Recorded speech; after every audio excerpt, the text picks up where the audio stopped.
ভালোবাসার আলো আমার এবং এই মিষ্টি মেয়ে নন্দিনীর আমাদের দুজনের বিয়ের তারিখ ঠিক হয়ে গেছে। ব্রিলিয়ান্ট ঠিক করেছেন। হ্যাঁ, আম্মা যেভাবে ঘটা করে সবার সামনে আমার সামনে তোমাকে এই চাবির গোছার ডায়েরি দিয়েছে, ঠিক সেভাবেই ঘটা করে আম্মা সেটা আমাকে দেবে। এটা আমি নিয়ে নেব, এটা আমার চ্যালেঞ্জ। শুধু অফিসের জন্য কেউ এত কিছু করে না নন্দিনী, তুমি করেছো কারণ তুমি আমাকে ভালোবাসো। তুমি স্বীকার করো নন্দিনী যে তুমি আমাকে ভালোবাসো। অপূর্ব কেন? অপূর্বের সঙ্গে বিয়েতে তুমি খুশি না নন্দিনী? তুমি বলো নন্দিনী। আর সৎ মা কখনো আপন হতে পারে না। পারে কি পারে না সেটা সময়ই বলে দিবে। আপাতত আমি নুপুরের জন্মদিনের আয়োজনটা ঠিকঠাক করে ফেলি। নতুন মা দেখো, এটা আমি অর্ক ভাইয়ার জন্য এঁকেছিলাম। তাই? বাহ। কিন্তু দেখো ওরা তো আসলো না, তাই দেওয়া হয়নি।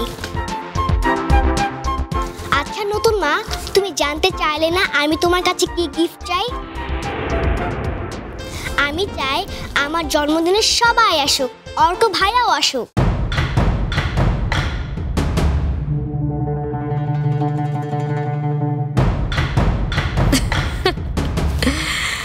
সেটা তো হবে না রে নুপুর, সেটা কোনো দিনই হবে না।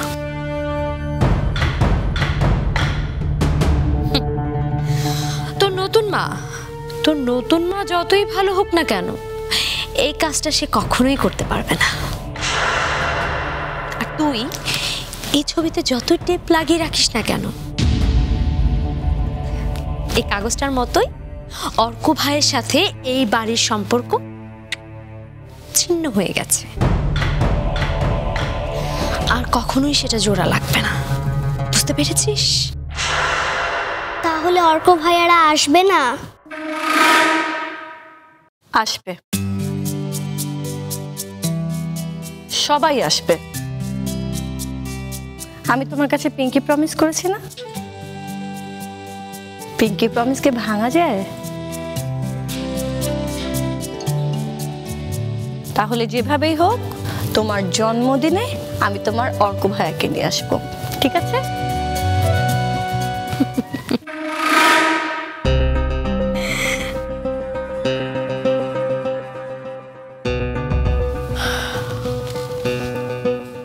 পারবে না, পারবে না জ্যোতি, শুধু শুধু মেয়েটাকে আশা দিচ্ছে।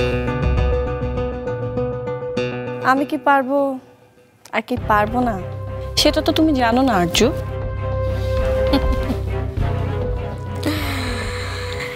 এতই যদি আত্মবিশ্বাস, তাহলে ওদেরকে এনে দেখাও না এই বাড়িতে, ওই নন্দিনী আর অর্ককে।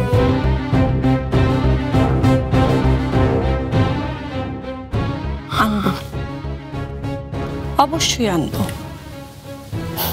কিন্তু তোমার জন্য না,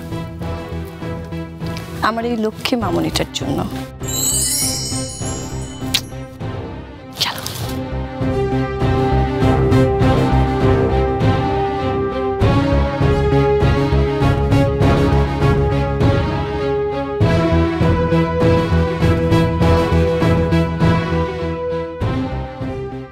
স্মরণের ছয় তোমার উপমায় বদলে দিলে যে স্যান্ডেলিনা সো, রূপচর্চায় আভিজাত্য। জি আরিফ সাহেব, জি বলেন। না না না না, এই মুহূর্তে আমরা আসলে কোনো কাজে নিচ্ছি না। জি না, ব্যাপারটা অন্যভাবে নেবেন না। জি না, বাজেটের ব্যাপার এখানে নাই।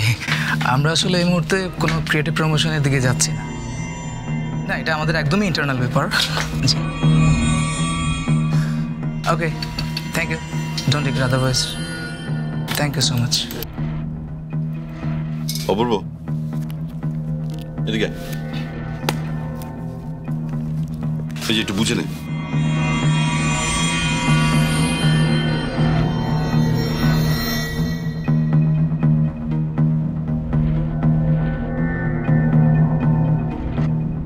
অর্ব, এটা আমাদের অ্যানুয়াল রিপোর্ট। আমরা কোন কোন প্রজেক্ট করেছি, কোন কোন প্রজেক্টে কি কি প্রফিট করেছি সব আছে এতে। আর এতে সব প্রজেক্টের সামারিও আছে। আন্টিকে বুঝিয়ে দিস, আন্টি সব দেখতে চেয়েছে। আর এই যে এটা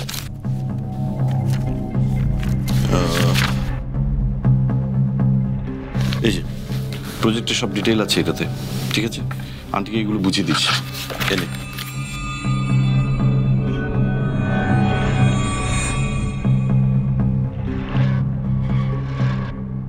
শোন, ব্যালেন্স শিটটা আমি তোর এখানে প্রিন্ট করে পাঠিয়ে দিচ্ছি। তোর কাছে আছে বোধ হয়, তোর খুঁজে নিতে অসুবিধা হবে, আমি এখনই পাঠিয়ে দিচ্ছি।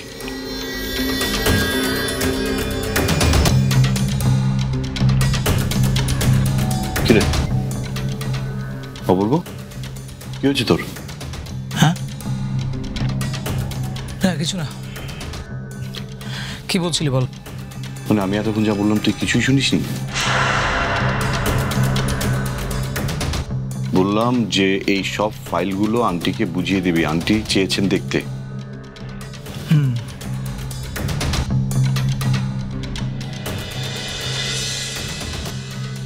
স্যার আসবো? আসুন।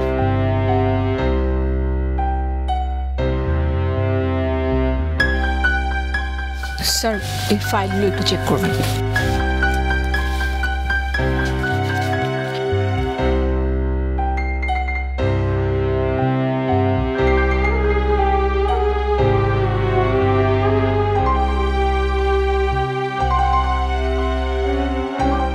কি রে অপূর্ব, কিছু বলবি?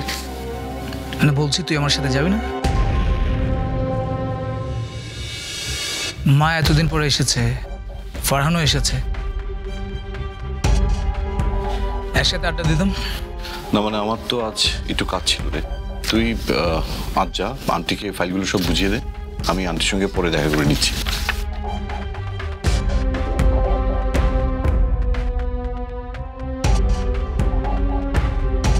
আর কিছু বলবি?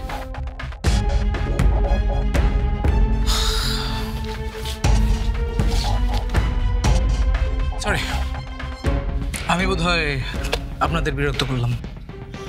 Sorry for disturbance.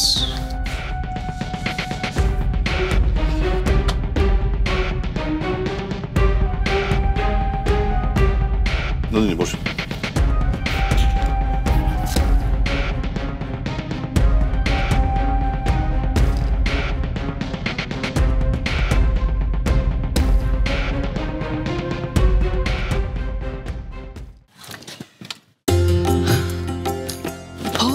Sweet home, ইস কি যে ভালো লাগছে, কতদিন পরে নিজে বাড়িতে ফিরে এলাম। তুমি তো তাও বছর দুয়েক আগে একবার এসেছিলে, আমি তো এর মধ্যে আসতেই পারলাম না।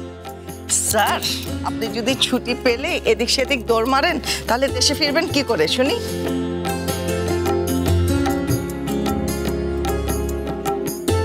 জানিস, যতই আমেরিকা থাকে না কেন আমার মনটা না এই বাড়িতেই পড়ে থাকে।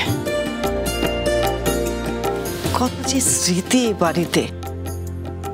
তোর বড় ভাই জন্মালো,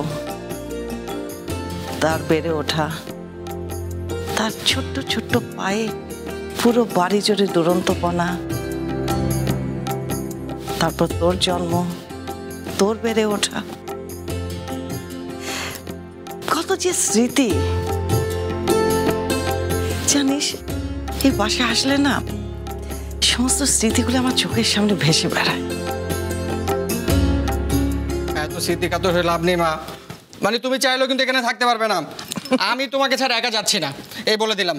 হ্যাঁ, আমি একা একা ফিরতে পারবো না। এতদিন তো তোর সাথেই ছিলাম, এখন একটু নিজে নিজে একা থাকা শেখ। আর তাছাড়া বাড়িতে নতুন মেহমান আসছে, ওদেরকেও তো সময় দিতে হবে। চিন্তা কর, নন্দিনে শ্বশুরবাড়িতে এসে প্রথম প্রথম যদি দেখেও একদম একা, কি মনে করবে বলতো? তার উপরে কিছুদিন আগে ওর মামিও মারা গেছে, এগুলি সবকিছু ভাবতে হবে তো।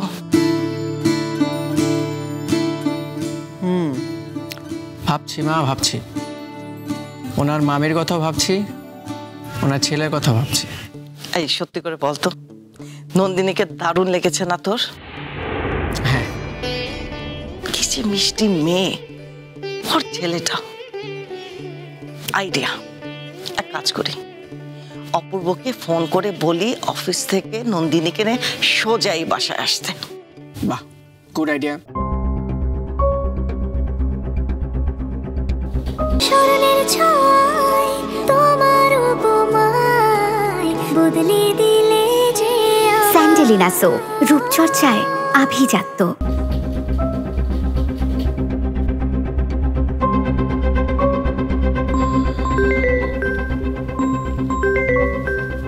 হ্যাঁ, হ্যালো। অপূর্ব, আমরা কিন্তু বাড়িতে পৌঁছে গেছি। আর শোন, সন্ধ্যা অফিস শেষ করে নন্দিনীকে নিয়ে সোজাই গুলশান বাড়িতে চলে আসবি। মা ঠিক আছে, দেখছি। আমার চেক করা হয়ে গেছে, আপনি একটু দেখে দিন।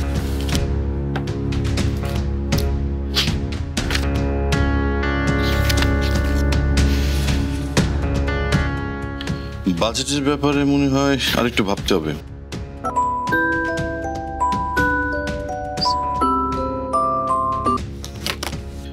ক্লায়েন্টকে বাজেট বাড়ানোর ব্যাপারে একটু রিকোয়েস্ট।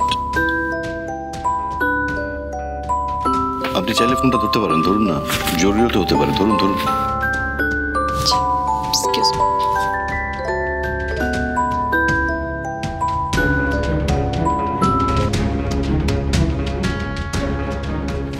হ্যালো হ্যালো নন্দিনী, আমি জ্যোতি বলছিলাম। ও আপনি, সরি আমি বুঝতে পারিনি, আপনার নাম্বারটা সেভ করা নেই। নন্দিনী, আপনার সাথে একটু কথা ছিল। জি বলুন। আপনি কি আজকে একটু দেখা করতে পারবেন আমার সাথে? বাড়িতে না, বাইরে কোথাও। আজকেই করতে হবে? হ্যাঁ হ্যাঁ, মানে একটা জরুরি ব্যাপার ছিল তো। কিন্তু আমার তো অফিস থেকে বের হতে রাত হবে। নো প্রবলেম, আমি আপনার জন্য ওয়েট করব।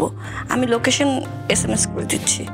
ঠিক আছে, আমি তাহলে অফিস থেকে বের হয়ে আপনাকে ফোন দিচ্ছি। So nice of you, thank you.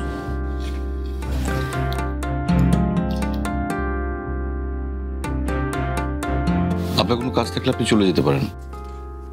কিন্তু স্যার, বললাম তো কোনো সমস্যা নেই, বাকি কাজগুলো আমি সেরে নিতে পারবো, আপনি যান। জি।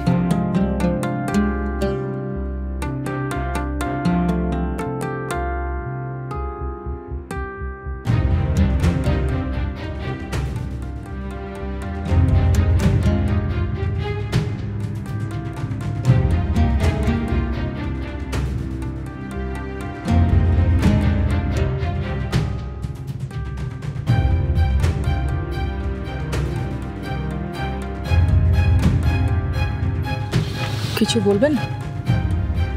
মিটিং শেষ হলো? না, পুরোটা শেষ হয়নি, কাল হয়ে যাবে, চিন্তা করবেন না। আমার চিন্তা করা বা না করায় কি কিছু আসে যায়? কিছু বললেন? কিছু না, মা তোমাকে নিয়ে যেতে বললেন, তাই ওয়েট করছিলাম। চলো সব কিছু গুছিয়ে নাও, আমরা বের হবো। কিন্তু আমাকে তো অন্য এক জায়গায় যেতে হবে। তার মানে মায়ের সাথে তোমার দেখা করার কোনো ইচ্ছে নেই, তাই না? না না, তা হবে কেন? আন্টি আমার সঙ্গে দেখা করতে চাই, সেটাও ঠিক, কিন্তু অন্য একজন আমার জন্য অপেক্ষা করছে। আমার মাও তো তোমার জন্য অপেক্ষা করছেন, সেটা কি তোমার কাছে গুরুত্বপূর্ণ না?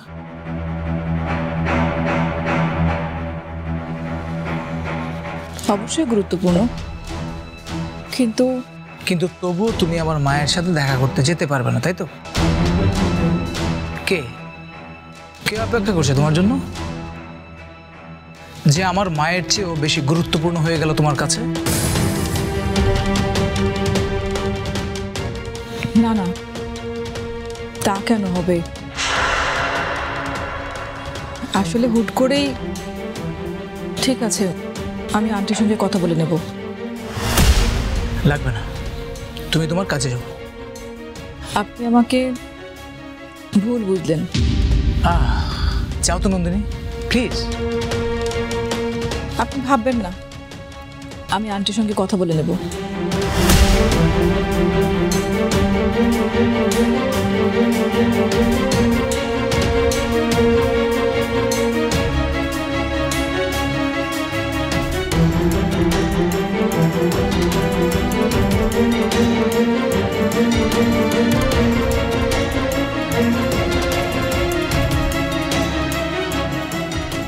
না না, আমি তো এখন যেতে পারবো না, আমার একটু সন্ধ্যা পর্যন্ত কাজ আছে, সন্ধ্যা পর্যন্তই ব্যস্ত থাকবো। স্মরণের ছয় তোমার উপমায় বদলে দিলে যে স্যান্ডেলিনা সো, রূপচর্চায় আভিজাত্য।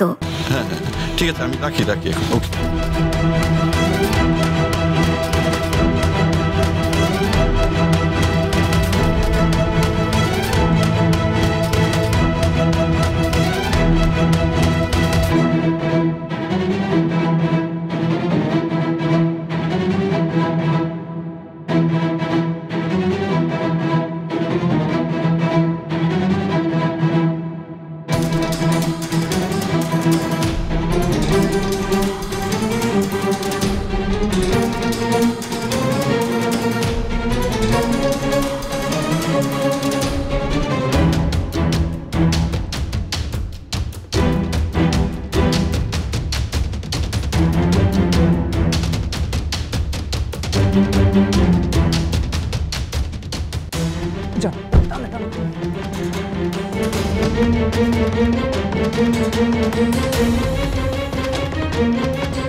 আমি বুঝতে পারছি তুই কি বলছিস। আমি খুশি, অর্ক তো নন্দিনীরই একটা অংশ, ওকে বাদ দিয়ে চিন্তা করার উপায় কি? তার মানে উপায় থাকলে? আর যে বাড়িতে আমার অর্ককে নিয়ে নোংরা কথা হয় সে বাড়িতে আমি কখনোই যাব না।